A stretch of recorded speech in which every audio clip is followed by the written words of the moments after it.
मदरसा सी बना रहे हैं ना जी, उत्थे पिंड लखां रुपये लग गए। अलहमदुलिल्लाह हुण अन करीब वो तैयार हो रहा है। उहदे विच यतीम बच्चे, गरीब बच्चे, कोई फीस नहीं, कोई किसी को पैसा नहीं। जिन्नी देर नीयत की अपने रब नाल कि जिन्नी देर मेरे साथ चलते हैं इंशाअल्लाह उन्होंने कपड़े भी देंगे, जुतियाँ भी देंगे, खाने भी देंगे, हर चीज़ जिहड़ी चीज़ अपनी औलाद नूं मैं देना वही चीज़ उन्होंने देंगा अगर मेरी जिंदगी रही तो। ये नीयत की अल्लाह ने वादा किया है। तो तुहाडे बच्चे भी इंशाअल्लाह उत्थे पढ़नगे, उत्थे रहणगे, पढ़नगे। एक बारी बच्चा पढ़ेगा उत्थे पता लगेगा भी बच्चा किसी मदरसे चों पढ़ के आया, ओदी तरबीयत होवे, निरा हाफज ही ना बन के पिया फिरे हैं।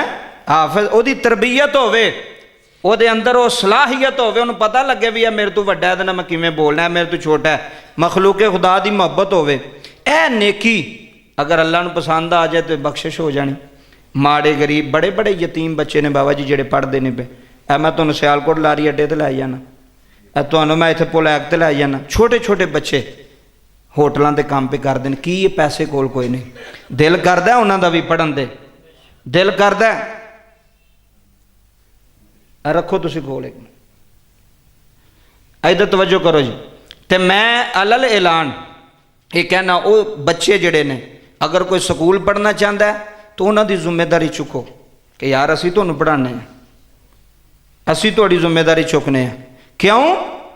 ऐसे काम ने जिहड़े मखलूके खुदा। अगले दिन तुसी वीडियो वेखी रावलपिंडी के अंदर सैयद बच्चा, सैयद तकरीबन कोई 10-11 साल का बच्चा है, सैकल के उत्ते ना वो समोसियां ते रोल पिया बेचदा सी। वो बच्चे ने वीडियो बनाई, वो मेरे को मौजूद है।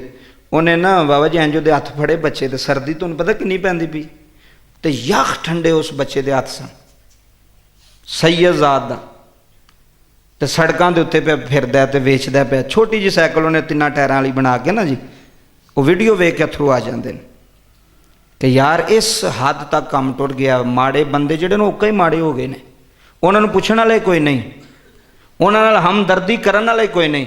किसी एक यतीम के सिर पर भी हथ रख लै तो तेरी दौलत तेरे काम आ जाएगी। कित्थे जानियां ने? अगर मैं गड्डियां च पाउंदा रहा, मकान बना ले, कोठियां बना लियां, मेरे नाल जानी कबर च?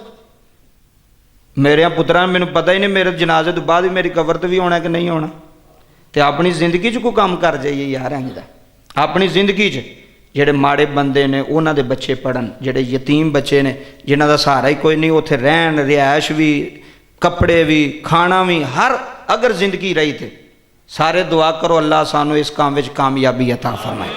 ए तुहाड़ियां दुआवां दे नाल सारियां दी किसे अगे तली नहीं कीती ते ना करनी, ये भी नीयत।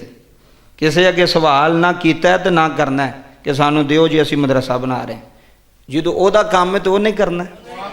असी दे विच मुलाजम हाँ, असी तो नौकर हाँ, साढ़े कोल तो काम लैंदा पिया, मालक है ओहदा काम है उन्हें करना है। और इंशाअल्लाह अन करीब 4-5 महीनों के विच तुसीं वेखोगे अदारा बनेगा और तुहाडे बच्चे उत्थे पढ़नगे इंशाअल्लाह।